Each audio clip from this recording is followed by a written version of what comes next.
نحمده ونستعينه ونستغفره ونعوذ بالله من شرور أنفسنا ومن سيئات أعمالنا من يهده الله فلا مضل له ومن يضلل فلا هادي له وأشهد أن لا إله إلا الله وحده لا شريك له وأشهد أن محمدا عبده ورسوله يا أيها الناس اتقوا ربكم الذي خلقكم من نفس واحدة وخلق منها زوجها وبث منهما رجالا كثيرا ونساء واتقوا الله الذي تساءلون به والأرحام إن الله كان عليكم رقيبا يا أيها الذين آمنوا اتقوا الله حق تقاته ولا تموتن إلا وأنتم مسلمون يا أيها الذين آمنوا اتقوا الله وقولوا قولا سديدا يصلح لكم أعمالكم ويغفر لكم ذنوبكم ومن يطع الله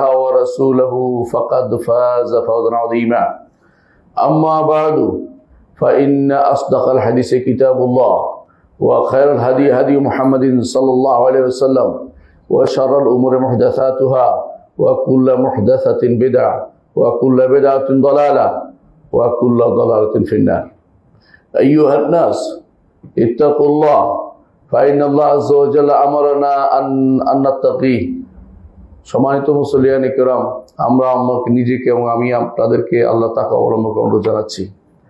যেই তাকওয়া অবলম্বন করলে আমরা আল্লাহর জান্নাত পেয়ে ধন্য হব, যেই তাকওয়া অবলম্বন করে দুনিয়াতে আমরা আল্লাহর প্রিয় পাত্র হতে পারবো, যেই তাকওয়া অবলম্বন করলে আমরা আমাদেরকে আল্লাহ তাআলা যাবতীয় বিপদ আপদ থেকে উদ্ধার করবেন। আল্লাহ তাআলা কোরআনে কারীমে ঘোষণা করেছেন, ওয়ামান ইয়াত্তাকিল্লাহ ইয়াজআল লাহু মাখরাজা ওয়া ইয়ারযুকহু মিন হাইসু লা ইয়াহতাসিব। সম্মানিত মুসলিয়ান ইকরাম, আজকে আমরা একটি বিষয় নিয়ে আলোচনা করব, যে বিষয়টি নিয়ে সাবধান করা অনেক নফল নামাজ থেকে উত্তম। ইমাম আহমদ ইবনে হাম্বল রাহিমাহুল্লাহ তিনি বলেছেন যে বেদাতীদেরকে রদ করা অনেক নফল নামাজ পড়া থেকে উত্তম। বরং বেদাতীদের রদ করা এটা ফরজ কাজ। এটা না করলে যে কোনো সময় আপনি বিপদে পড়ে যেতে পারেন। কবি বলেছেন, আরাফতু শাররা লা লিশাররি ওয়ালাকিন লিতাওয়াক্কিহি, আমি খারাপ জেনেছি খারাপ করার জন্য নয়, খারাপ থেকে বাঁচার জন্য। বর্তমান সময়ে আবেগে তাড়িত হয়ে অনেক মানুষ এমন সব কাজ করে বসে তাদের সেই পরিণতি পরবর্তীতে খারাপের দিকে যায়। অনেক সময় আমরা জানি না আমাদের ভালো বা মন্দ কোথায় আছে। কোরআন এবং সুন্নাতে আমাদেরকে এই অবস্থায় ওলামায়ে দ্বীনের কাছে যেতে বলা হয়েছে, অথচ আমরা নিজেরা অনেক কিছু সিদ্ধান্ত নিয়ে বসে আছি, নিজেরাই অনেক কিছু সিদ্ধান্ত নিয়ে বসে থাকি। এই জন্য আমাদেরকে জানতে হবে আমাদের শত্রু কারা, আমাদের মিত্র কারা। শত্রু মিত্র যদি না জানি, যে কোনো সময় আপনি শত্রুর কাতারে আপনাকে দেখা যাবে যে আপনি শত্রুর কাতারে আছেন, অথচ আপনি না বুঝে সেই কাতারে ঢুকে পড়েছেন। সম্মানিত মুসলিয়ান ইকরাম, উম্মতে মুসলিমা প্রথম যুগ থেকে যে অবস্থা ছিল সে অবস্থা প্রথম যারা পরিবর্তন করেছে তারা হচ্ছে প্রথমে খারেজিরা, তারপর হচ্ছে শিয়ারা। খারেজি শিয়া একটার পরিপূরক। খারেজিরা বের হওয়ার পরে শিয়ারা বের হয়েছে। শিয়াদের উদ্দেশ্য কি? শিয়াদের উদ্দেশ্য হলো, শিয়া অর্থই হলো একটি গোষ্ঠী দ্বন্দ্ব তৈরি করা। শিয়া অর্থে হচ্ছে দল বের করা, মুসলিমদের মধ্যে দলাদলি তৈরি করা। কোরআন এবং সুন্নায় কোথাও শিয়া হওয়া বা দল তৈরি করাকে অনুমোদন করা হয়নি। সব জায়গাতেই নিষেধ করা হয়েছে। মুসলিমদেরকে একসাথে থাকতে বলা হয়েছে। যখনই কেউ শিয়া হবে তখন দুই ভাগ হয়ে যাবে, কারণ নিঃসন্দেহে আহলুস সুন্নাহ আগে থেকে ছিল। শিয়ারা তৈরি কোত্থেকে আসলো? শিয়ারা পরবর্তীতে হয়েছে। মুসলিম মিল্লাতকে দুই ভাগে ভাগ করে দিয়েছে। প্রথমে করেছে খারেজিরা, কিন্তু আলী ইবনে আবি তালেব রাদিয়াল্লাহু আনহু তাদেরকে দমন করেছিলেন। পরবর্তীতে এর সাথে যুক্ত হয়েছে উম্মতে মুসলিমাকে তার অনুসারীরা বিশেষ মর্যাদা দাবি করে শিয়া হয়ে গেছে। এ হচ্ছে মুসলিমদের ইতিহাস। আমাদের জানা থাকতে হবে যে মুহাম্মদুর রাসূলুল্লাহ সাল্লাল্লাহু আলাইহি সাল্লাম, আবু বকর, ওমর, ওসমান, এই তিন যুগে কোনো মুসলিমদের বিভেদ ছিল না, ভাগাভাগি ছিল না, আলাদা কোনো দল ছিল না, আলাদা কোনো গোষ্ঠী ছিল না। সবাই মুসলিমরা এক রকম ছিল। তারা উম্মাতুল মুসলিমা বলা যা বলা হতো সেটা ছিল। তাদের মধ্যে ভাগাভাগির কোনো চিহ্ন ছিল না। আলী ইবনে আবি তালিব রাদিয়াল্লাহু আনহু তিনি যখন খলিফা হলেন এবং সেই সময়ে তার সাহায্যকারী নাম দিয়ে কিছু মানুষ তার পক্ষ নিতে আরম্ভ করলো। তারা কিন্তু প্রথম দিন থেকেই তারা আমানতের সাথে কাজগুলি করেনি। এরাই হচ্ছে শিয়া। এই শিয়া গোষ্ঠী নিয়ে আমরা ইনশাআল্লাহ আলোচনা করব। এই শিয়ারা, এদের আকীদা বিশ্বাস কি সেটা আলোচনা না করলে সেটা অপ্রাসঙ্গিক থেকে যাবে। এই জন্য আগে বিশ্বাসটা আলোচনা করে যায় তাদের কি আকীদা বিশ্বাস। তাদের 1 নম্বর আকীদা বিশ্বাস হচ্ছে আল্লাহ সম্পর্কে, যে আল্লাহ তাআলা আগে একটা জিনিস জানতেন, পরে আরেকটা জিনিস জানেন। নাউজুবিল্লাহ। অর্থাৎ বাদা বলে এটাকে, যে বাদা আল্লাহ তাআলা আগে তার কাছে প্রকাশ হয়নি, পরে প্রকাশ পেয়েছে। আকীদাতুল বাদা এটা তাদের একেবারে মনের ভিতরে গঠিত আছে। কারণ তারা মনে করে যে আগে যদি জানতেন নাউজুবিল্লাহ তাহলে আলীকেই প্রথম খলিফা বানাতেন। এই জাতীয় আকীদা বিশ্বাস এখনকার যারা খারেজি, এখনকার যারা রাফিদি, ইরানীদের কথা আমরা বলছি, শুধুমাত্র আগের শিয়াদের কথা বলছি না। এই আকীদা বিশ্বাস তারা রাখে। এটা হচ্ছে তারা আল্লাহর ব্যাপারে আকীদা রাখে। তারা আল্লাহর কোরআন সম্পর্কে বিশ্বাস রাখে। এই কোরআন সেই কোরআন নয় যে কোরআন মুহাম্মদ সাল্লাল্লাহু আলাইহি ওয়াসাল্লাম নাযিল হয়েছে। তাদের গ্রন্থে লেখা আছে স্পষ্ট, আপনারা দেখতে পাবেন। একেবারে নস সহ আপনাকে দেখাতে পারবো আমি একটা একটা করে বই। তার বিশাল গ্রন্থ লিখেছে, এত বড় গ্রন্থ লিখেছে, নাম দিয়েছে ফাসুল খিতাব ফি তাহরিফে রব্বে কিতাব রব্বিল আরবাব। আল্লাহ তাআলার কিতাব যে তাহরিফ বিকৃত হয়ে গেছে এর উপরে সে বই লিখছে। নাউজুবিল্লাহ। আমাদের কোরআনকে তারা মুহাম্মদুর রাসূলুল্লাহ সাল্লাল্লাহু আলাইহি ওয়াসাল্লাম নাযিল করা কোরআন মনে করে না। তাদের কাছে মুসহাফে ফাতেমা আছে আলাদা, নাম বানিয়েছে মুসহাফে ফাতেমা। নাউজুবিল্লাহ। অথচ মুসহাফে ফাতেমাতে কোনো কোরআন নেই, কোনো মুসহাফ নেই। যেই মুসহাফ সাহাবায়ে কেরামের উপর দিয়ে এসেছে, তাদের হাত দিয়ে এসেছে, লেখা হয়েছে, রাসূল লিখিয়ে নিয়েছেন, সেটাই আমাদের কাছে আছে। এতে কোনো বিকৃতির কোনো সম্ভাবনা নেই। আল্লাহ তাআলা হেফাজতের দায়িত্ব নিয়েছেন। তিনি বলেছেন, ইন্না নাহনু নাযালনা যিকরা ওয়া ইন্না লাহু লাহাফিজুন। এই জিকির আমরা নাজিল করেছি, জিকির হেফাজতে আমাদের দায়িত্ব আমরা নিয়েছি। আল্লাহ তাআলা দায়িত্ব নিয়েছেন, এই জন্য তিনি এটাকে হেফাজত করেছেন। এই জন্য তাদের এই দাবি সম্পূর্ণ মিথ্যা। দ্বিতীয়, তারা মুহাম্মদুর রাসূলুল্লাহ সাল্লাল্লাহু আলাইহি ওয়াসাল্লাম তার হাদিসকে একটাও মানে না। একটা হাদিস যেটা আমাদের কিতাব সমূহ আছে, বুখারী, মুসলিম, আবু দাউদ, তিরমিজি, নাসাই, ইবনে মাজাহ সহ যে সমস্ত আমাদের হাদিসের কিতাব আছে, একটা হাদিসও তারা মানে না। কেন মানে না? আমাদের হাদিসগুলো সাহাবায়ে কেরামের দিয়া বর্ণিত হয়েছে, আর তারা সাহাবায়ে কেরামকে কাফের বলে। নাউজুবিল্লাহ। হাতে গোনা 3-4 জন ছাড়া সর্বোচ্চ কেউ 10 জনের কথা বলে, এর বাইরে সবাইকে তারা কাফের বলে। এই জাতীয় লোকদেরকে আপনি বন্ধু আপনার বানাচ্ছেন, আমার কিছু বলার নেই। কাকে আপনি আপনার পথ প্রদর্শক বানাচ্ছেন আপনি দেখে নেবেন। ওমা ইয়াজআলুল গুরাবা লাহু দালিলান ইয়াদুল্লুহু আলা জিয়াফিল কিলাবি। কেউ যদি কাককে তার পথ প্রদর্শক বানায়, কাক তাকে অবশ্যই ময়লার বাগানে নিয়ে যাবে, কোনো সন্দেহ নেই। এভাবে তারা আমাদের কোরআনকে তারা বিকৃত মনে করে, রসুল হাদিসগুলিকে তারা গ্রহণ করে না, সাহাবায়ে কেরামকে তারা কাফের মনে করে। আপনি কি চিন্তা করতে পারেন কত জঘন্যতম কাজ? সাহাবায়ে কেরামের জন্য বর্ণিত হাদিস তারা নেয় না, কিন্তু মূলত তারা কোরআনকেও গ্রহণ করে না। এই কারণে যে কোরআন ওসমান ইবনে আফফান রাদিয়াল্লাহু আনহু লিখেছেন, তাদের নিকট তিনি তো ঈমানদারই নন। নাউজুবিল্লাহ। এই জাতীয় লোকগুলোকে যদি আপনি আপনার বন্ধু বানান এবং তাদের পক্ষে কথা বলেন, তাহলে আমাদের কিছু বলার থাকে না। আপনাকে জানতে হবে কার কথা আপনি বলছেন, কাদের পক্ষে আপনি ওকালতি করছেন। সম্মানিত মুসলিয়ানে কেরাম, তাছাড়া তারা আরো বিশ্বাস করে যে তাদের ইমামরা সব গায়েব জানে এবং তাদের ইমামরা যা ইচ্ছে তা করতে পারে। আমি যা বলছি প্রত্যেকটি কথা ওদের একটার কথা থেকে বলছি, মানিয়ে কোনো কথা বলছি না। তাদের কিতাবের নাম আছে কুলাইনির কাফি। কাফি একটা কিতাবের নাম, সবচেয়ে আমাদের বুখারীর মতো তাদের কাছে সম্মানিত এটা, আল কাফি লিল কুলাইনি। কুলাইনি তার কাফিতে বলছেন বাব আল আইম্মাতু ইয়ালামুনাল গায়ব, অধ্যায় ইমামরা গায়েব জানে। এরপর অধ্যায় ইমামরা আগামী দিন কি হবে তা জানে। অধ্যায় ইমামরা সন্তান দিতে পারে। অধ্যায় ইমামরা এটা জানে। ইমামদের কথাই সবকিছু তাদের কাছে। মানে ইমাম বলতে তারা বুঝাচ্ছে কাদেরকে?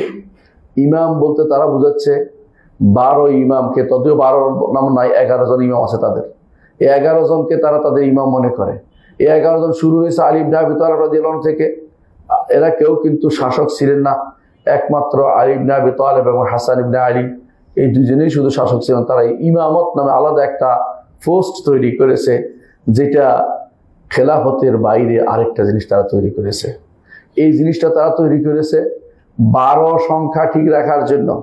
কারণ মুহাম্মদ রাসূলুল্লাহ সাল্লাল্লাহু আলাইহি ওয়াসাল্লাম বলেছেন, আমার উম্মতের মধ্যে যতক্ষণ 12 জন খলিফা হবে ততক্ষণ এই উম্মত শক্তিশালী হবে। তখন তারা দেখেছে যে 12 জন যদি নিতে হয় তখন এই খলিফা তো শুধুমাত্র আহলুস সুন্নাত ওয়াল জামাতের মধ্যে সীমাবদ্ধ হয়ে যায়। তখন তারা নিজেদের মধ্যে 12 একটা আলাদা সংখ্যা তৈরি করেছে। এই জন্য তাদেরকে বলা হয় 12 ইমামি ফেরকা। বর্তমানে যারা ইরানের ক্ষমতাসীন তারা 12 ইমামি ফেরকা, তাদেরকে বলা হয় রাফিদি এবং 12 ইমামি। এরা এই নীতি অনুসরণ করে চলে। তাদের নিকট আমাদের আহলুস সুন্নাত ওয়াল জামাতের খলিফাগণ কেউ খলিফা নন, শুধুমাত্র আলী ব্যতীত এবং হাসান ব্যতীত, আর অন্যদেরকে তারা খলিফা মানতে রাজি নন। এ হচ্ছে শিয়াদের কিছু কাহিনী যেটা তারা করে থাকে। শিয়াদের আরেকটি আকীদা হচ্ছে যে তারা উম্মাহাতুল মুমিনিন, আমাদের মায়েদের সম্পর্কে সবচেয়ে নিকৃষ্টতম বাক্য বলে, যেগুলো আমরা মুখে উচ্চারণ করতে পারবো না। যাকে আল্লাহ তাআলা আসমানের উপর থেকে আয়াত নাজিল করে আমাদের মা আয়েশা রাদিয়াল্লাহু আনহাকে পবিত্র ঘোষণা করেছেন, সে আয়েশা রাদিয়াল্লাহু আনহা সম্পর্কে তারা সবচেয়ে ঘৃণিত বক্তব্য দেয়। এরা হচ্ছে আপনার মাকে যদি আপনার গালি দেয় আর আপনি যদি তাদেরকে কোলে তুলে নেন, আপনাকে আমরা কিভাবে বুঝাবো যে আপনি কত বড় খেয়ানতের মধ্যে আছেন। এ হচ্ছে শিয়াদের কিছু কর্মকাণ্ড, যারা সব সময় এই আকীদা পোষণ করে আসছে। এর মধ্যে তার কোনো পরিবর্তন আসেনি। শিয়াদের বিশ্বাস হচ্ছে, আরেকটি বিশ্বাস হচ্ছে আবার তাদের ইমামরা ফিরে আসবে, আবার তারা ইমামরা ফিরে আসবে। রাজা বলে এটাকে, তা রাজা বিশ্বাসী। রাজা মানে ইমামরা আবার ফিরে আসবে, ফিরে আসে আবার যুদ্ধ করবে, যুদ্ধ করে আবার আহলুস সুন্নাহকে কচুকাটা করবে। তারা আহলুস সুন্নাহ বলে না, তারা বলে নাসিবি। নাসিবি হলেও তারা মনে করে যে আহলুস সুন্নাহ আমরা যারা আছি আমরা নবীদের দুশমন, নবী বংশের দুশমন, এটা মনে করে নাউজুবিল্লাহ। এই জন্য তারা আমাদেরকে নাসিবি বলে এবং আমাদেরকে আবার কচুকাটা করার জন্য তাদের ইমামরা আবার ফিরে আসবে। এবং শুধু ফিরে আসা নয়, তারা মনে করে এই কাবার সাথে মেরে আবার আবু বকর ওমরকে কবর থেকে উঠিয়ে লটকে রাখতে হবে, এই বিশ্বাস তারা করে। এবং তারা এই জন্য মনে করে তাদের সর্বশেষ ইমাম নামক যার পিছনে তারা ঘুরছে আসলে কেউ নেই। তারা মনে করে তাদের ইমাম 11তম ইমামের সন্তান হয়েছিল, সেই সন্তান গর্তে ঢুকে পড়েছে। সিরদাব সামুরার এক পাহাড়ের ভিতরে ঢুকে পড়েছে, সেখান থেকে এখন আর বের হয় না। তারা এখনো গেলে আপনি দেখতে পাবেন সেখানে বিভিন্ন রকম বাহন নিয়ে দাঁড়িয়ে আছে, যে কখন তিনি সেখান থেকে বের হবেন, আর বাহন না পেলে আবার রাগ করে চলে যাবেন। এই জন্য সেখানে তারা বসে আছে, বাহন নিয়ে এখনো ডাকতেছে উখরুজিয়া মাওলানা, উখরুজিয়া মাওলানা, সারাদিন গান গাইতেছে, মাওলানা বেরিয়ে পড়ো, মাওলানা বেরিয়ে পড়ো। মাওলানা তো আর কোনোদিন বের হয় না। 1200 বছর পার হয়ে গেছে, তাদের মাওলানা আর বের হয় না, কারণ মাওলানা বলতে আসলে কেউ নাই। এই বিশ্বাস এখনো প্রত্যেকটি শিয়া করে। এই জন্য আপনি খুমাইনি, ইমাম উদ-দালাল, অদ্রষ্ট ইমাম খুমাইনিকে দেখবেন, তার বইয়ের মধ্যে যখনই মাহাদির কথা আসছে তখনই লিখে রাখছে আজ। এরপর আজ অর্থ হল আজ্জালাল্লাহু খুরুজা, আল্লাহ তার বের হওয়া তাড়াতাড়ি করুক, আল্লাহ তার বের হওয়া ত্বরান্বিত করুক, এটা তার বইয়ের মধ্যে লেখা থাকে। আপনি তার বইটিটা পাবেন। এখন কেউ বলে যে আমাদের অনেক ভাই ধোঁকাগ্রস্ত হয়ে আছে, তারা বলে যে এই সমস্ত আকীদা তো আগে ছিল, এখন এই লোকেরা করে না, তো এই লোকেরা এটা বিশ্বাস করে প্রচার করে দিই, এখন থেকে আমরা আকীদা প্রচার করি না। এটা ডাহা মিথ্যা কথা, কখনো সেটা নয়। একই আকীদা আগে যারা রাখতো এখনো সেটাই রাখে, নয়তো শিয়া থাকতো না, সুন্নি হয়ে যেত। এই আকীদা তারা পোষণ করে এবং নিজেদেরকে শিয়া 100% ঠিক রেখে তারা দাওয়াত দিতে যায়, শিয়াইজমের দাওয়াত দেয়। এদেশে মোস্তফা ইউনিভার্সিটি করে, এদেশে আলেমদেরকে দাওয়াত দেয়, কিছু একটা হাদিয়া দেয়, আলেমরা সঙ্গে সঙ্গে গলে যায়, এদেশের মানুষদেরকে দাওয়াত দেয়, সাংবাদিককে দাওয়াত দেয়। এদেশের আশ্চর্য বিষয় হচ্ছে এখনো অনেক সাংবাদিকরা শিয়াইজমে আক্রান্ত এবং তাদের কথাই শুধুমাত্র লেখে, কারণ তাদেরকে তারা বিভিন্নভাবে দাওয়াত দিয়ে, বিভিন্ন পুশ করে, বিভিন্ন রকমের সংবাদ দিয়ে তাদেরকে ধোঁকাগ্রস্ত করে। তাদের আকীদার মধ্যে এই জন্য আরেকটা আকীদা হচ্ছে সেটা হচ্ছে যে তাকিয়া নীতি। তাকি অর্থ হচ্ছে যে আহলুস সুন্নাত ওয়াল জামাতকে যদি একবার ধোঁকা দিতে পারে, একবার যদি ধোঁকা দিতে পারে, তাহলে সে আলী রাদিয়াল্লাহু আনহুর সাথে মুসাফা করা সওয়াব পাবে। দ্বিতীয়বার যদি ধোঁকা দিতে পারে, তাহলে সে মুহাম্মদুর রাসূলুল্লাহ সাল্লাল্লাহু আলাইহি ওয়াসাল্লামের সাথে মুসাফার সওয়াব পাবে। এইভাবে তারা মনে করে আহলুস সুন্নাতকে ধোঁকা দিলে সওয়াব পাওয়া যায়। তাহলে যত মিথ্যা কথা বলে ততই তারা সওয়াব পায়। মিথ্যা কথার মানে মিথ্যুক হওয়ার জন্য, মিথ্যা কথা বলার জন্য সওয়াবের আশা করলে সেখানে মিথ্যা কথা তো বলতেই থাকবে সারাদিন।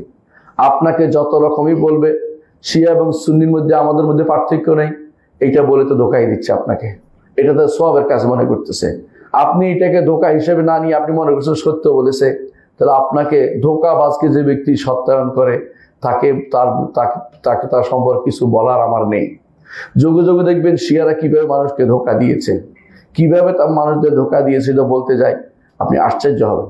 শুধু এটাই বলছি এখন যে শিয়ারা তাকিয়া নীতি অবলম্বন করার কারণে প্রত্যেকটি কথা যত আহলুস সুন্নাতকে বলে সেখানে তারা শুধু ধোঁকার চিন্তাই করে, কিভাবে তাকে ধোঁকা দেওয়া যায়, কিভাবে সে ধোঁকা দিয়ে তাকে ঈমানটা হরণ করা যায়, এই চিন্তায় তারা বসে থাকে। যুগে যুগে তারা বিভিন্ন জায়গাতে ধোঁকা দিয়েছে। আমরা কয়েকটা দৃষ্টান্ত শুধু দেব। এক নম্বর হচ্ছে আলী ইবনে আবি তালেব রাদিয়াল্লাহু আনহু যখন মুআবিয়া রাদিয়াল্লাহু আনহুর বিরুদ্ধে যুদ্ধ করছিলেন, তখন তারা দাঁড়িয়ে গিয়ে বলছিল যে যেহেতু তিনি কোরআনকে চাচ্ছে যে কোরআন দিয়ে বিচার করবে, সুতরাং আমরা আর যুদ্ধ করব না। তারা যুদ্ধ না করার সিদ্ধান্ত নিল। অর্থাৎ আলী ইবনে আবি তালেব রাদিয়াল্লাহু আনহুর পক্ষ হয়েও যুদ্ধ করতে রাজি হয় নাই, তাকেও সেভাবে তারা ধোঁকা দিয়েছে। এই হচ্ছে শিয়া সম্প্রদায়। তারপর দ্বিতীয়বার তারা ধোঁকা দিয়েছে হাসান ইবনে আলীকে। হাসান ইবনে আলী রাদিয়াল্লাহু আনহু যখন তিনি খলিফা হলেন আলী ইবনে আবি তালেব রাদিয়াল্লাহু আনহুর মৃত্যুর পরে, তখন তারা তাকে সহযোগিতার সম্পূর্ণ কথা ব্যক্ত করলো যে আমরা তাকে সহযোগিতা করব, আমরা তাকে সাহায্য করব। কিন্তু দেখা গেল তারা তাকে সাহায্য করেনি, বরং এমন তাকে কিছু প্রশ্ন করলো, যখন তিনি প্রশ্নগুলোর উত্তর ভিন্ন রকম দিলেন যেগুলি তাদের মনোভূত হয় নাই, তারা তার সমস্ত মালামাল লুট করে নিয়ে গেল। লুট করে নিয়ে যাওয়ার পরে যখন তিনি বললেন তোমরা আমাকে তো এভাবে লুট করতে পারো না, তারা তাকে আঘাত করলো এক একজন। তখন তিনি বুঝলেন যে এরা আসলে ফিতনাবাজ, এদের সাথে থাকা যাবে না। তখন তিনি মুআবিয়া রাদিয়াল্লাহু আনহুর সাথে তখন মীমাংসায় গেলেন যে ঠিক আছে আপনি খেলাফত পরিচালনা করুন। তারপর তার হাতে খেলাফত দিয়ে দিলেন। এটা তিনি কেন করলেন? কারণ শিয়ারা খেয়ানত করেছে, শিয়ারা তার সাথে দলের লোকেরাই তার সাথে খেয়ানত করেছে। এই জন্য খেয়ানত এদের ঐতিহাসিক চরিত্র হচ্ছে তারা খেয়ানত করে। দ্বিতীয় খেয়ানত তারা করেছে হুসাইন ইবনে আলী রাদিয়াল্লাহু আনহু, ইমাম হুসাইন রাদিয়াল্লাহু আনহু। এই মাসে ওনারা জানেন যে এই মাসে তিনি মারা গেছেন। এই মাসে যাকে শহীদ করে দেওয়া হয়েছে আপনারা জানেন। তো তিনি হুসাইন ইবনে আলী রাদিয়াল্লাহু আনহু তিনি তো মদিনায় ছিলেন। মদিনায় তারা চিঠির পর চিঠি লিখলো যে আপনি আসেন, আপনাকে আমরা সাহায্য করব। আমরা এত এত চিঠি লিখছে প্রত্যেকে। তখনকার দিনে তো আর টেলিফোন ছিল না বা অন্য কোনো মাধ্যম ছিল না। চিঠি লিখে প্রত্যেক গোত্র থেকে ব্যক্তি হতে শুরু সবাই চিঠি লিখলো। তিনি মনে করলেন যে আমি যাওয়াই বাকি, গেলেই বুঝি আমি খলিফা হয়ে যাব, গেলেই বুঝি আমার শাসক হয়ে যাবে, এরা বুঝি আমার সব সাহায্য করবে। তিনিও বেরিয়ে আসলেন। বেরিয়ে আসার পরে যখন ওবায়দুল্লাহ বিন জিয়াদ ইরাকে ধমক দিল ওদেরকে, ওরা সব কাবু হয়ে গেল। ওরা আবার তার বিরুদ্ধে দাঁড়িয়ে গেল। তাকে সাহায্য করতে তারা আসেনি।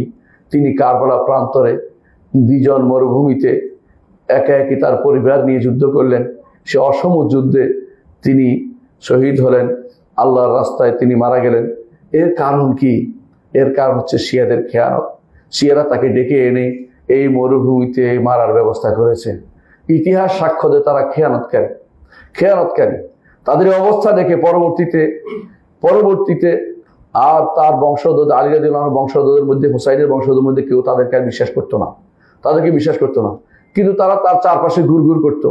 কারণ তারা ভালো করে জানতো যে যদি উম্মতে মুসলিমার ফিতনা তৈরি করতেই হয় তাহলে রসুলের বংশের মহব্বত দেখাতে হবে, রসুলের বংশের প্রতি ভালোবাসা দেখাতে হবে, তার আশেপাশে গুরু করতে হবে এবং মিথ্যা কথা তারা বানাতো। আপনারা জানেন যে তাদের নেতা ছিল আব্দুল্লাহ ইবনে সাবাল ইহুদি। একদিন সে একটা ফিতনা নিয়ে প্রথমে খারেজি ছিল, ওসমান রাদিয়াল্লাহু আনহুর বিরুদ্ধে বের হয়েছে। যখন দেখে যে ওসমান রাদিয়াল্লাহু আনহুর ফিতনা কমে গেছে, তখন আলী রাদিয়াল্লাহু আনহুর ঐকান্তিক তার পক্ষ নিতে সে ইহুদি ছিল, সে কপটভাবে ইসলাম গ্রহণ করেছে। এখন এসে বলতেছে একদিন আলী ইবনে আবি তালিব রাদিয়াল্লাহু আনহুকে আনতা, তিনি বলছে তুমি মানে কি? বলে তুমি সেই, বলে আমি মানে সেই, মানে তুমি আল্লাহ। নাউযুবিল্লাহ। আলী ইবনে আবি তালিব রাদিয়াল্লাহু আনহু তখন বললেন যে কুম্বরকে ডাকেন, কুম্বর এদেরকে ডাকা, সবকে আগুনে পুরায়, শয়তানি করতেছে এরা ইচ্ছা করে উম্মতে মুসলিমার ফিতনা তৈরি করতেছে। তখন আব্দুল্লাহ ইবনে আব্বাস রাদিয়াল্লাহু আনহু তিনি উপস্থিত ছিলেন না। তিনি পরবর্তী বললেন যে আমি যদি সেখানে থাকতাম তাদেরকে হত্যা করতাম, কিন্তু আগুনে দিতাম না। তিনি যখন আগুনে দিচ্ছেন তখন তারা বলে উঠলো যে আগুনে তো তাকেই দেয়া হয়, আগুন তো শুধু আল্লাহ শাস্তি দেয়, আপনি যে আল্লাহ, আরো বেশি প্রমাণিত হয়ে গেল।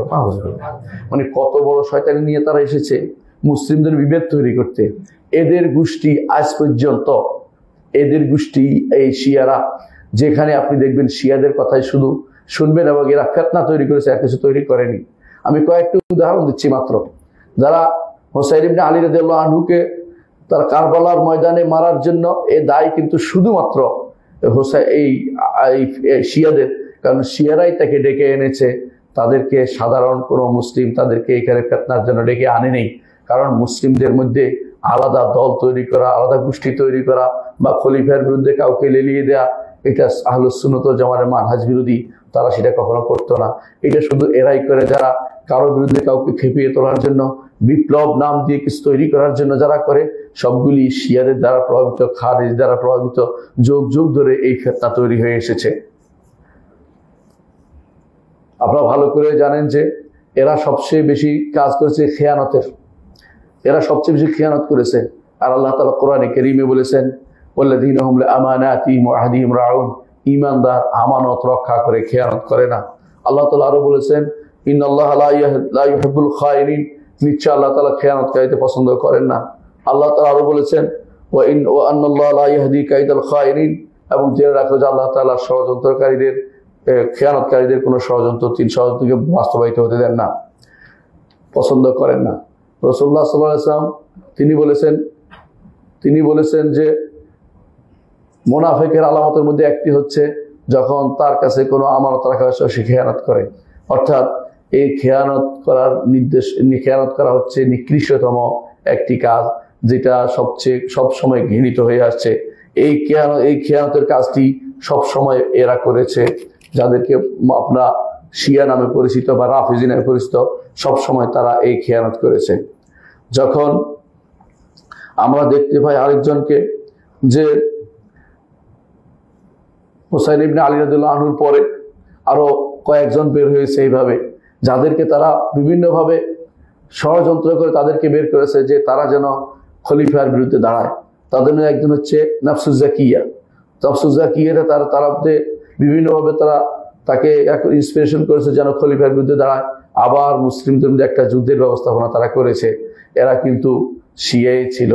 আরো যে সমস্ত জায়গায় তারা এই সমস্ত কর্মকাণ্ড করেছে, তার মধ্যে একটি হচ্ছে যে হারুন রশিদের সময়, বাদশাহ হারুন রশিদের সময়, খলিফা হারুন রশিদের সময়, সেই সময় তাদের খলিফা যখন তাদের আলী ইবনে ইয়াকতিন নামক এক অপদার্থ শিয়াকে যখন তিনি জেলে পুরিয়েছেন, সে কি করছে, সমস্ত যারা সেদিন কয়েদি ছিল সুন্নি কয়েদিদেরকে মারার জন্য উপর থেকে ছাদ ধসে দিয়েছেন, যারা সবাই সেখানে মারা পড়ে।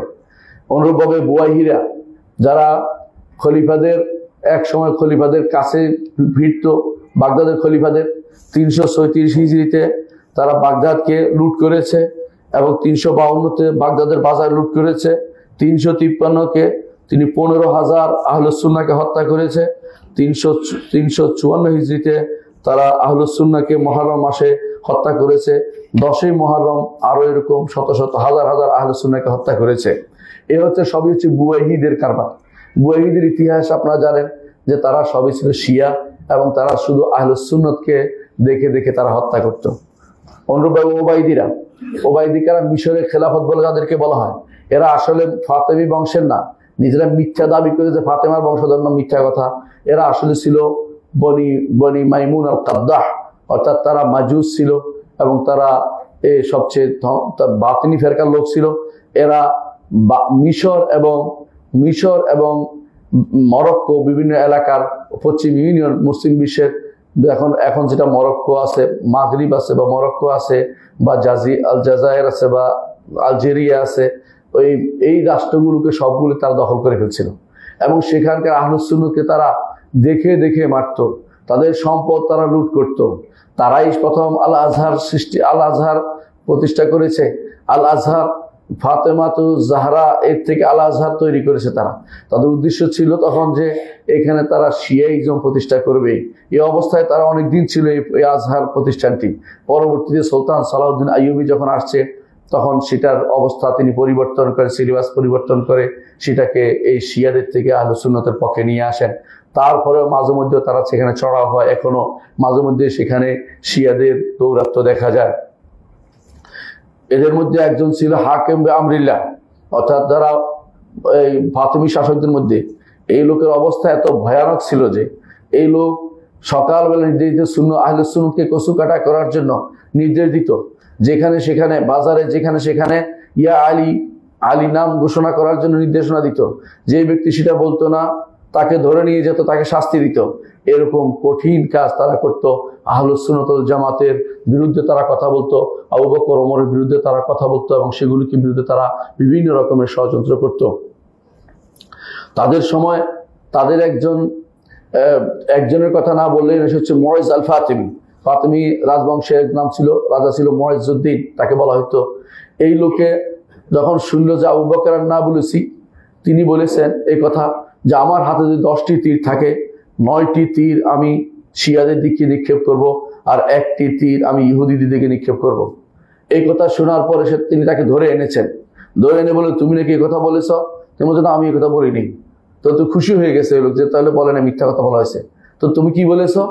আমি বলেছি, এখন বলছি, আগে যেটা বলেছি না বলেছি এখন বলছি যে আমার হাতে যদি কোনো 10টি তীর থাকে আমি 10টি তীরেই শিয়াদের বিরুদ্ধে শিয়াদের প্রতি নিক্ষেপ করব। এ কথা বলার পরে তিনি বলছে কে তাকে হত্যা করবে। সুন্নিরা কেউ রাজি হয় নাই, মুসলিমরা কেউ রাজি হয় নাই। ইহুদি একজনদের দাঁড়িয়ে বলছে আমি করব, এই কারণে আমাকে আপনি মুক্তি দিবেন। হ্যাঁ, তোমাকে মুক্তি দেওয়া হবে। তখন তিনি তার মাথার ছাল থেকে শুরু করে এইভাবে পুরো আগে ছাল খুলেছে। ছাল খুলতে খুলতে যখন হাত পর্যন্ত এসে আর তিনি পারছেন না, তিনি এসব শুধু বলে আস্তাগফার পড়তেছেন আর লা ইলাহা ইল্লাল্লাহ পড়তেছেন। এমন সময় ইহুদি তার দরদ হলো, সে তার হাতের ছুরি দিয়ে তার গলার ভিতরে, তার পেটের ভিতরে নাড়ি ভুঁড়ি ঢুকিয়ে দিয়ে তাকে হত্যা করে ফেললো। এইভাবে তারা আহলুস সুন্নাহ ওয়াল জামাতকে যোগে যোগে হত্যা করেছে।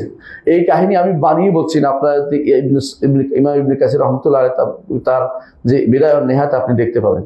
ইমাম যাহাবী রহমতুল্লাহ তার ইয়াতে লিখেছেন। এই সমস্ত কথা আমি যেগুলি বলছি সবগুলি এই 2 কিতাব থেকে আমি বর্ণনা করছি। যারা এই 2 কিতাব পড়বেন তারা স্পষ্ট পাবেন ইমাম যাহাবী এবং ইমাম ইবনে কাসির রহমতুল্লাহ আলাইহির কিতাব। ইমাম যাহাবী তার সিয়ার আলামিন নুবালাতে সেটা উল্লেখ করেছেন। এরপরে আরেকজনের কথা বলতে পারে কারামিতারা কি করেছে। কারামিতাদের মধ্যে 2 জন ছিল বিখ্যাত, আবু তাহের আল জুনাবি এবং আবু সাইদ আল জুনাবি। এরা প্রথমে কাবা আক্রমণ করেছে, কাবা ভাঙছে, জমজমের কূপকে নষ্ট করেছে, তারপরে হাজিদেরকে মেরে জমজমের কূপকে পূর্ণ করে দিয়ে উপরে দিয়ে পাথর দিয়ে বন্ধ করে দিয়েছে। এরপরে তারা হাজর আসওয়াদ চুরি করে নিয়ে চলে গেছে। আজও হাজর আসওয়াদ পরিপূর্ণ পাওয়া যায় নাই। কয়েকটা টুকরা ফেরত দিয়েছিল, দয়া করে কয়েকটা টুকরা এখন পর্যন্ত আছে। আপনাদের দেখতে পান গোল, এটার ভিতরে দেখবেন টুকরা কয়েকটা, বাকিগুলি নাই। হাজর আসওয়াদ চুরি করে নিয়ে গেছে, আজও তারা ফেরত দেয় নাই। এরাই হচ্ছে কারামিতা শিয়া। এরা এখনো আছে, এরা এখনো সৌদি আরবের এক জায়গায় আছে দূর এলাকায়, সেখানে তারা বসবাস করে। সে কাতিফ বলে, সেখানে কাতিফ, সে এলাকা পুরোটাই শিয়াদের এবং শিয়াদের এই এলাকাতে তারা তাদের মতো করে চলে। আহলুস সুন্নাত ওয়াল জামাতের সাথে তাদের কোনো কর্মকাণ্ড করে না, বরং তারা সেখানে তাদের মতো করে প্রতিষ্ঠান তৈরি করে পড়ায়, সেখানে রাতের অন্ধকারে পড়ায়, বিভিন্নভাবে পড়ায়, তারা আহলুস সুন্নাত জামাতের কোনো প্রতিষ্ঠানে পড়ে না। এই হচ্ছে তাদের খেয়ানতের কিছু নমুনা, যা অনেক আগে হয়েছিল। এরপরে আপনারা জানেন পরবর্তীতে অনেক আলোচনা, আমি লম্বা করছি, শুধু আলোচনা করে যাচ্ছি, কিছু খেয়ানতের উদাহরণ দিচ্ছি। ইবনুল ওয়াজির আল-আলকামি, ইবনুল আলকামি বলা হয় ওকে, বাগদাদের খলিফা মুস্তাসিম বিল্লাহ, তিনি মনে করলেন যে হালাকু খান এগিয়ে আসছে, আর ইবনুল আলকামি খুব বুদ্ধিমান, এই বুদ্ধিমান এর কোনো একটা দায়িত্ব দেওয়া যেতে পারে। তিনি তাকে প্রধানমন্ত্রী দায়িত্ব দিলেন, প্রধানমন্ত্রী বানালেন। এই লোক কি করলো, হলাকু খানের কাছে বাগদাদ বিক্রি করে দিল, কারণ বাগদাদের মানুষ তো আহলুস সুন্নাহ, এই জন্য সে বিক্রি করে দিল। এমনকি সে খলিফাতুল মুসলিমিনকে পর্যন্ত বিক্রি করে দিল, যে সেখানে নিয়ে গেল। খলিফাতুল মুসলিম বলে, আপনি তো সরাসরি গেলে অসুবিধা হবে, সরাসরি গেলে আপনাকে পথে মেরে ফেলবে, আপনি বস্তার ভিতরে ঢুকুন, আপনাকে বস্তার ভিতর দিয়ে আমি টেনে নিয়ে যাব, মুখ খোলা রাখবো, ওখানে গেলে আমি হঠাৎ করে খোলাকুর সামনে আপনাকে দাঁড় করা দেব। এইভাবে সে তাকে বস্তার ভিতরে ঢুকিয়ে তার কাছে নিয়ে যায়। সেখানে গিয়ে তাকে যখন খোলা হলো, তিনি বলে আবার বস্তায় প্রবেশ করাও, তিনি খোলাকু তখন তাকে পা দিয়ে পিষে মেরে ফেলছে। খলিফাতুল মুসলিমিনকে এভাবে ধ্বংস করেছে। সেদিন তাকে ধ্বংস করার পরে হোলাকু বাগদাদ সম্পূর্ণরূপে তার বাহিনীর জন্য, হালাকু খান তার বাহিনীর জন্য উন্মুক্ত করে দিল।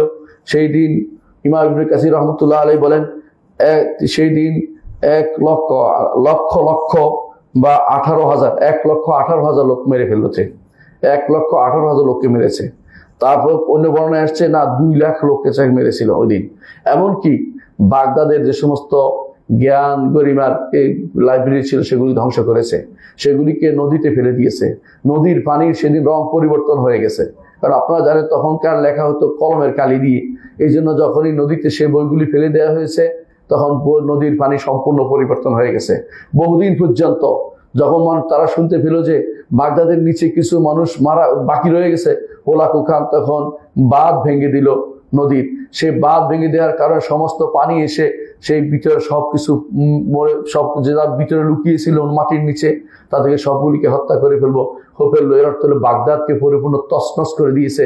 এবং এর পিছনে ছিল ইবনুল আলকামি, এই শিই যে ওয়াজির ছিল তথাকথিত হোলাকুর মন্ত্রী, ইবনে তাইমিয়া রহমতুল্লাহ আলাইহির জন্য তাকে বলেন সে তো আসলে খলিফার ওজির ছিল না, সে তো ওজিরুল হোলাকুর ওজির হিসেবে কাজ করেছে, খলিফার মন্ত্রিত্ব নিয়ে কাজ করে নাই, হোলাকুর ওজির নিয়ে কাজ করেছে।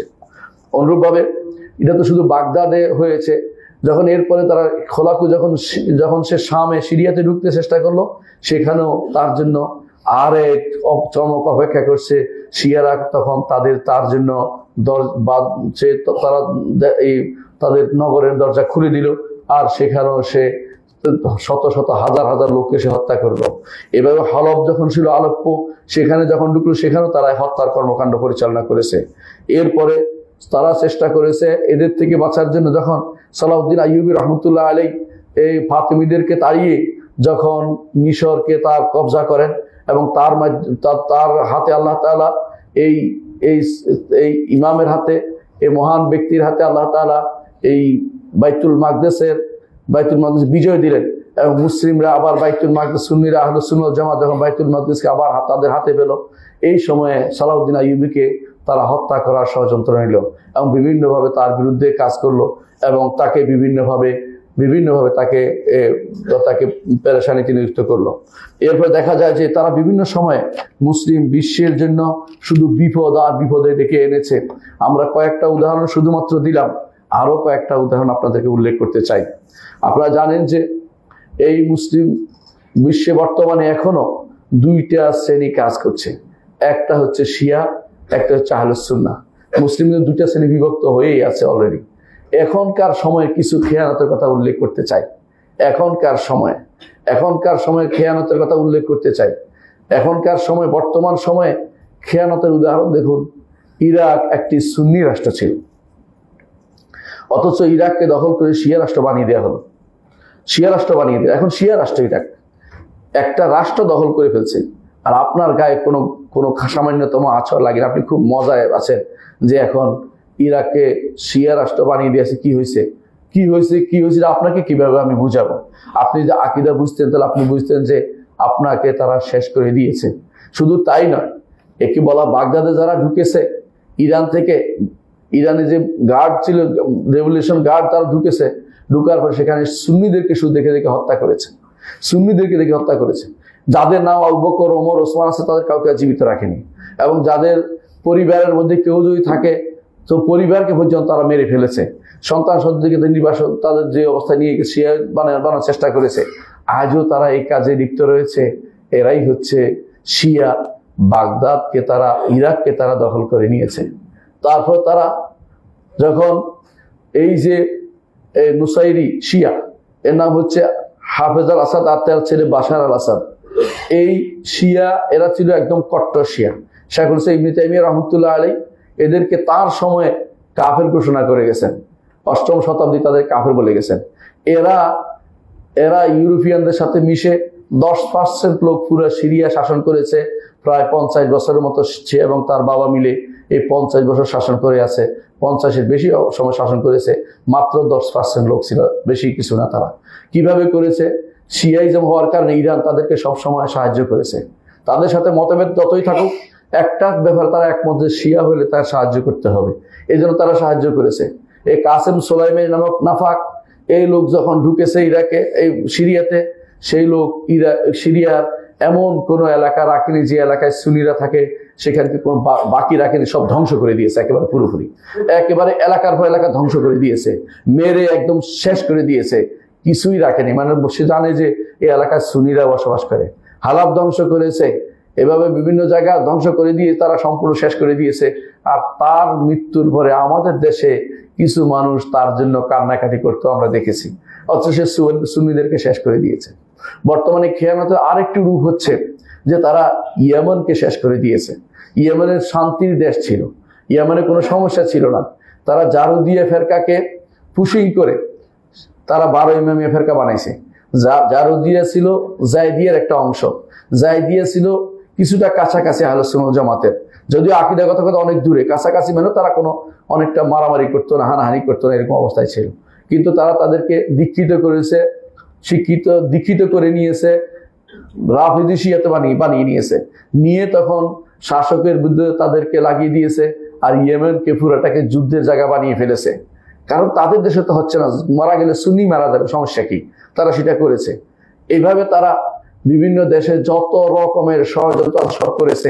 লেবাননের কথা চিন্তা করো, লেবাননে তারা কি করেছে আমি নিজে গিয়ে দেখেছি, ওই এলাকায় প্রবেশ করা যায় না, শিয়াদের এলাকায় প্রবেশ করা প্রায় নিষিদ্ধ হয়ে গেছে। তারা যেন তাদের এলাকা ভাগ করে ফেলেছে, একটা দেশকে এলাকা ভাগ করে ফেলেছে। সেখানে তাদের আলাদা যে সমস্ত চ্যানেল আছে, সেই চ্যানেলগুলোতে দিন রাত 24 ঘন্টা আমাদের মা আয়েশা রাদিয়াল্লাহু আনহার বিরুদ্ধে কুৎসা রটনা করে, এবং এদের চ্যানেলগুলোতে সাহাবায়ে কেরামের বিরুদ্ধে কুৎসা রটনা হয়। এদের চ্যানেলগুলোতে আহলে সুন্নাত জামাতের ইমামদের বিরুদ্ধে কুৎসা রটনা করা হয়। সেগুলি তারা চালিয়ে গেছে। এই হচ্ছে লেবাননকে তারা কিভাবে নষ্ট করেছে। তারপর তারা চেষ্টা করলো, তারা বাহরাইনকে ধরতে চেষ্টা করলো। তো তখন সৌদি সরকার দেখলো যে এত বড় সমস্যা, তখন তার সেনাবাহিনী পাঠিয়ে দিল বাহরাইনকে রক্ষার জন্য। এজন্য সেখানে তারা আর এগোতে পারে নাই। তারা তখন কুয়েতের দিকে হাত দিল, যে কুয়েতের জন্য হাত দেওয়া যায় কিনা। কুয়েত সরকার সাবধান হয়ে গেল, তারা সেখানে আর কিছু করতে পারেনি। এভাবে তারা চেষ্টা করলো যে আশেপাশে যত রাষ্ট্র আছে সবগুলিকে বৃহত্তর শিয়াইজম তৈরি করবে। এর আগেও তারা বিভিন্ন রকমের খেয়ানত করেছে।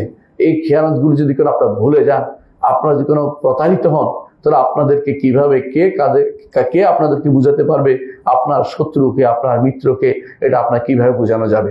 শিয়ারা কোনোদিন এই উম্মতে মুসলিমার জন্য ভালো কিছু করেনি। আপনি ভালো করে জানেন যে এরা রাষ্ট্রগুলি দখল করেছে কি জন্য? যে সুন্নিদেরকে মেরে সেখানে শিয়াইজম প্রতিষ্ঠা করবে, এই জন্য। আর কোনো উদ্দেশ্য নেই তাদের, কোথাও সে উদ্দেশ্য নেই। পাক ভারতেও তারা সেটা করেছিল। কিভাবে করেছে আপনারা জানেন?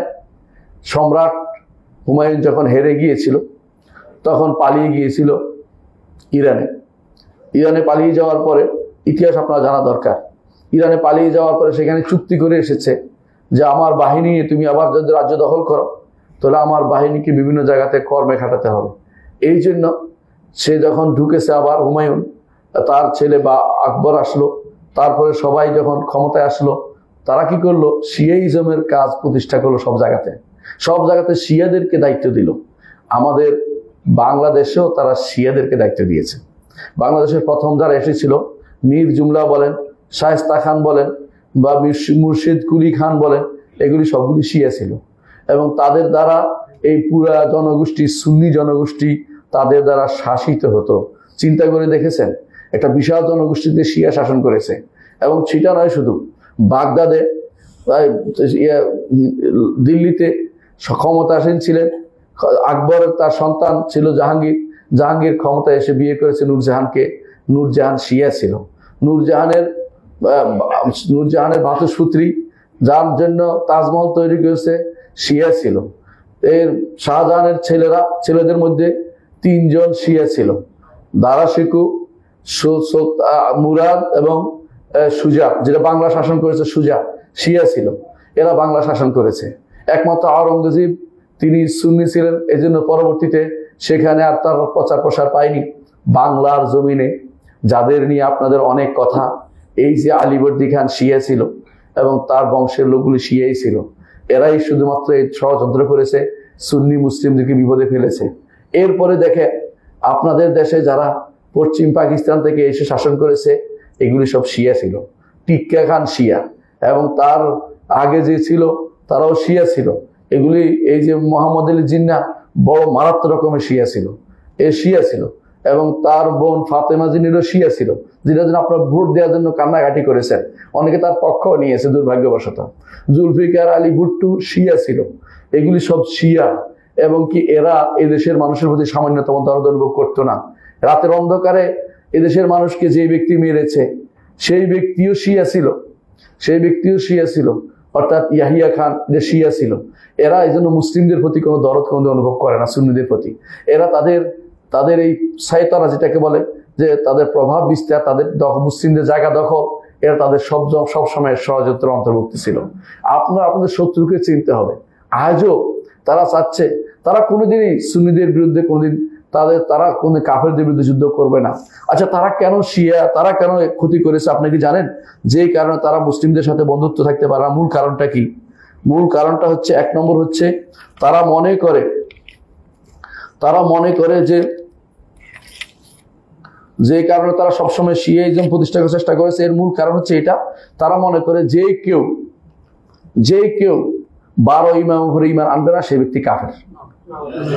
এটা তাদের বইতে আছে। যেমন বাহরানি তার কিতাবে লিখতেছে, বাহরানি কিতাব হচ্ছে আল হাদায়াকুন নাদিরা। আমি সেখান থেকে শুধু একটা কোট করতেছি, একটা শব্দ। সবগুলি কোট করে দিতে হলে আমার সারা কয়েকদিন লাগবে, শুধু একটুকু বললাম।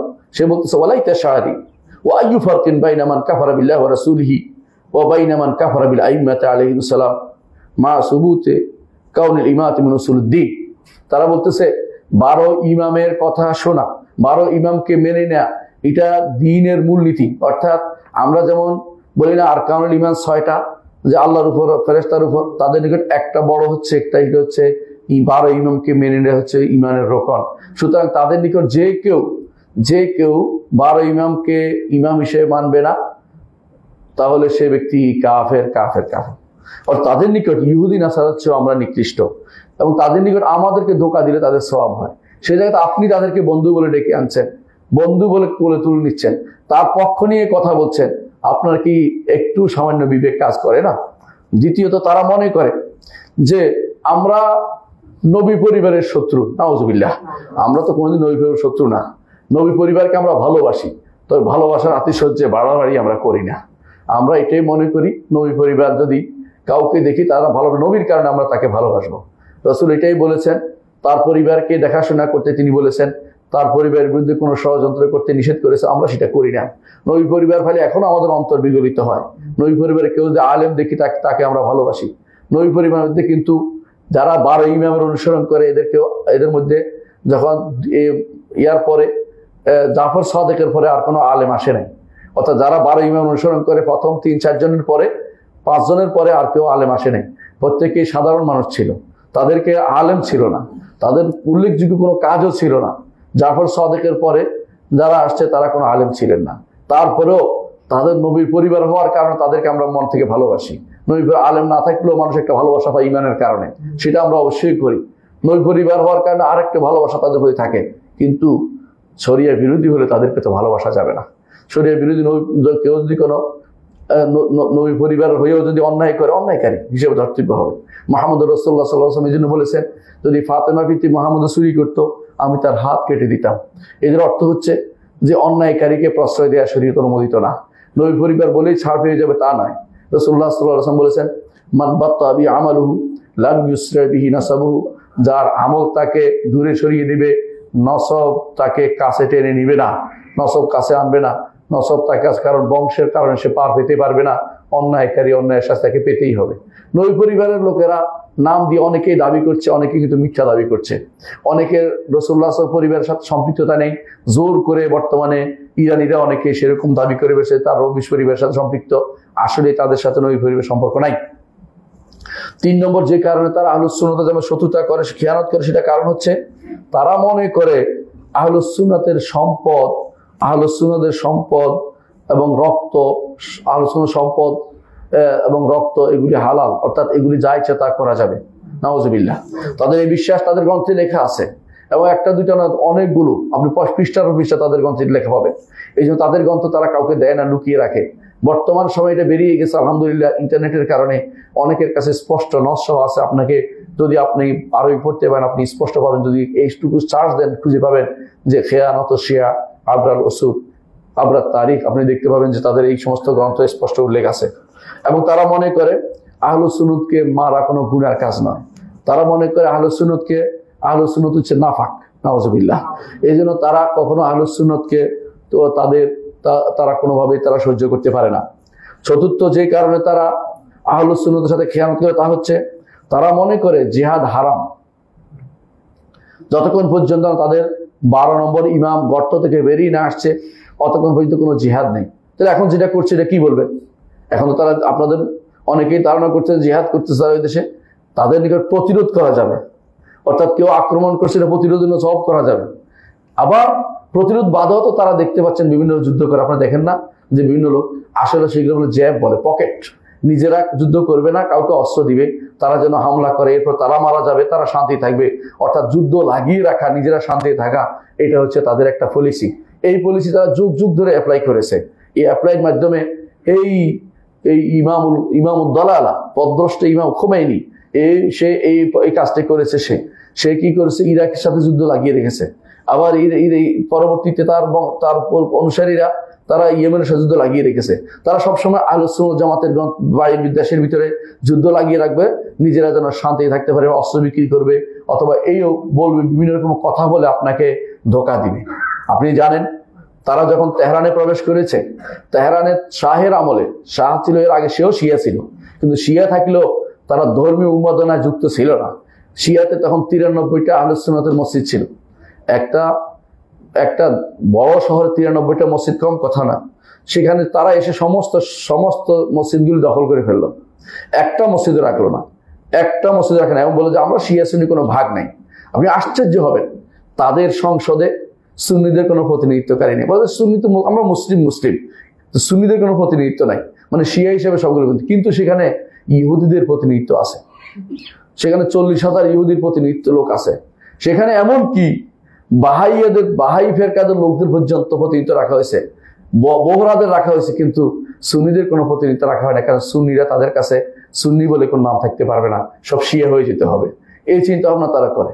আমাদের হাজী সাহেবরা যখন ইরান থেকে যায়, মাঝে মাঝে তাদেরকে শুনতে চায়, তারা বলতে চায় না, বলে না আমরা শিয়া সুন্নি ভাগ করি না।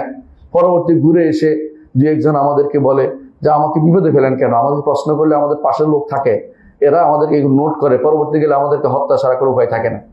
আমার বন্ধু আব্দুল গফুর আল বালুশি, তাকে দেখতে এখনো আমার চোখের সামনে ভাসছে।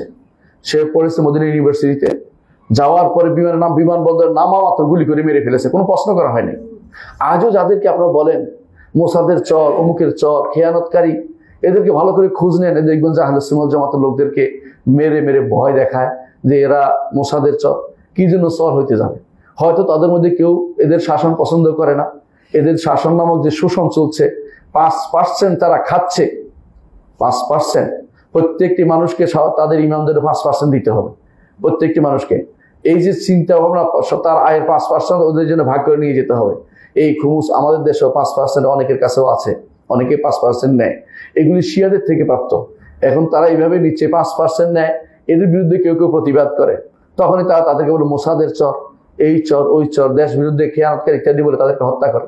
আপনি আহলে সুন্নাত ওয়াল জামাতকে আপনি দেখতে পাবেন এদেরকে নিয়ে ইরানের বিভিন্ন জায়গাতে দেখবেন রাস্তার মাঝখানে মারতেছে তাদেরকে তার রাস্তার মাঝখানে বিরাট বিরাট মেশিন দিয়ে রাখছে, শুধু ওদেরকে টেনে টেনে শুধু ফেলছে, যুবকদেরকে মেরে ফেলতেছে। এগুলি সবই কিন্তু তাদের খেয়ানতের কাজের। খেয়ানত তারা আগেও করেছে, এখনো করে যাচ্ছে, এবং তারা এর তাদের কোনো সামান্যতম কোনো থেকে তারা মুক্ত হচ্ছে না। ওরা দেখবেন এই দেশে বা বিভিন্ন দেশে তারা তাদের লোক পাঠায় কি জন্য? এই দাওয়াতের জন্য লোক পাঠায়, তাদের শিয়াই যেমন দাওয়াতের জন্য। ইরানি ভাষা শিক্ষা দিবে, ফার্সি ভাষা শিক্ষা দিবে বলে বিভিন্ন ইউনিভার্সিটিতে তারা কি করে ডিপার্টমেন্ট খোলে, আর সেখানে ধীরে ধীরে তাদেরকে শিয়া বানায়। বাংলাদেশ থেকে 100-এর অধিক বারবার নিয়ে যাচ্ছে, 100 করে লোক নিয়ে যাচ্ছে ইরানে, এই ছাত্র নিয়ে যাচ্ছে পড়ানোর জন্য। ওই ছাত্ররা দেশে এসে ধীরে ধীরে শিয়া হয়ে যাচ্ছে এবং শিয়াইজম প্রতিষ্ঠা করতেছে। ওখানে থেকে অনেকেই বিভিন্ন রেডিও তেহরানে চাকরি করেছে, অনেকে দেশে আসার পরে শিয়াইজম কাজ করছে, তারাও করছে, এখনো করছে। বাংলাদেশের বইতে ফার্সি ভাষায় তারা কবিতা রচনা করে দিচ্ছে, ফার্সি ইমাম, এমনকি তাদের লোকে মাঝে মধ্যে টক শোতে এসে বলে কোনো উত্তর যদি কোনো সুফিবাদের যদি কোনো দলিল না পাওয়া যায় মুসলিমদের গ্রন্থে, শিয়াদের গ্রন্থে কিন্তু অনেক দলিল আছে। আমি আশ্চর্য হয়েছি এবং পরে দেখেছি এই লোক তো রেডিও তেহরানে চাকরি করেছে, সেখান থেকে সেটা নিয়ে এসে আমার দেশে সেটা চালু করতে চেয়েছে।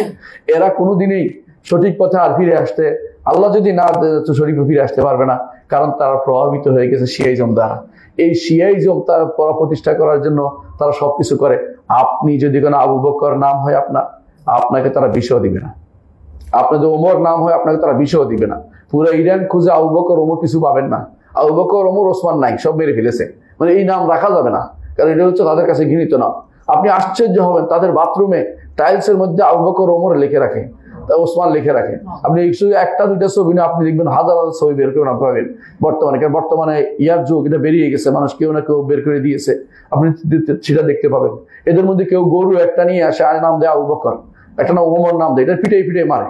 উদ্দেশ্য হচ্ছে আবু বকর ওমরকে মারতেছে। আরে গরুর কি দোষ? এটা তো একটা প্রাণী, অবলা প্রাণী, তারা কেন মারতেছ?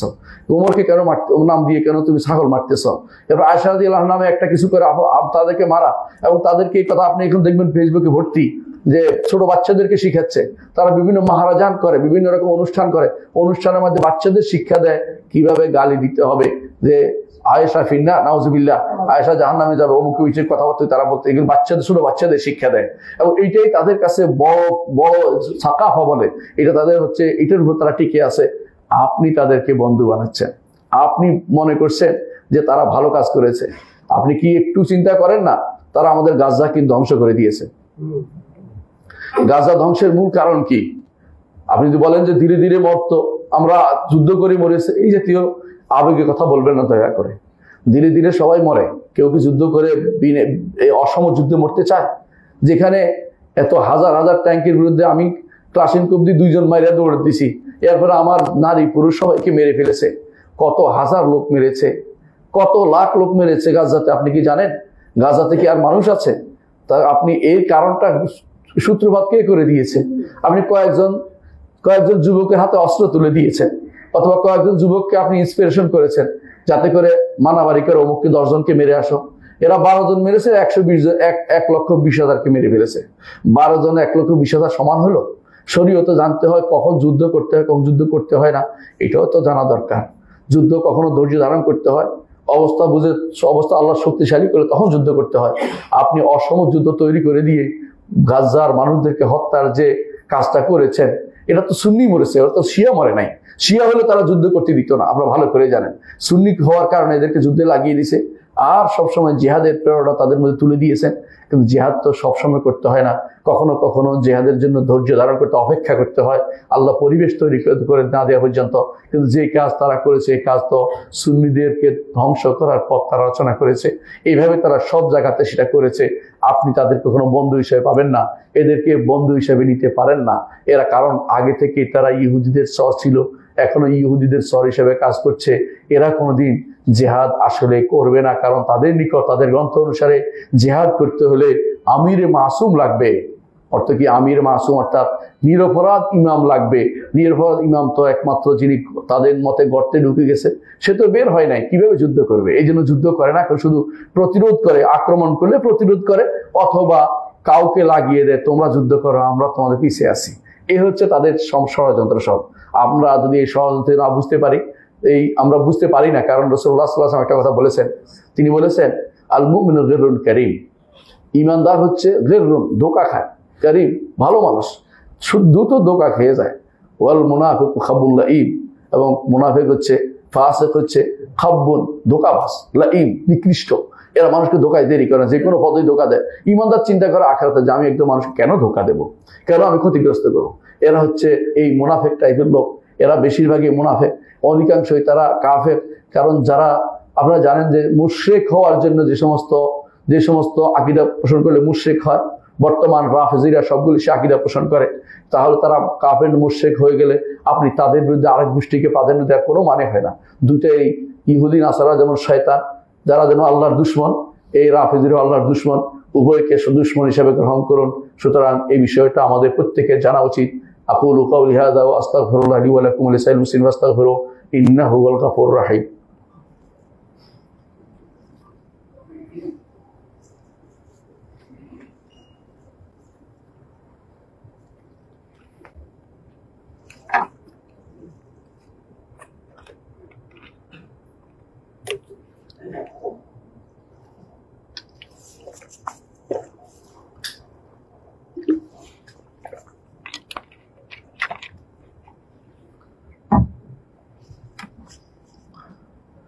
ইন্নাল হামদালিল্লাহ নাহমাদুহু ওয়া নাস্তাঈনুহু ওয়া নাস্তাগফিরুহু ওয়া নাউযু বিল্লাহি মিন শুরুরি আনফুসিনা ওয়া মিন সাইয়্যাতি আমালিনা মান ইয়াহদিহিল্লাহু ফালা মুদিল্লা লাহু ওয়া মান ইউদ্লিল ফালা হাদিয়া লাহু ওয়া আশহাদু আন লা ইলাহা ইল্লাল্লাহ ওয়াহদাহু লা শারীকা লাহু ওয়া আশহাদু আন্না মুহাম্মাদান আবদুহু ওয়া রাসূলুহু।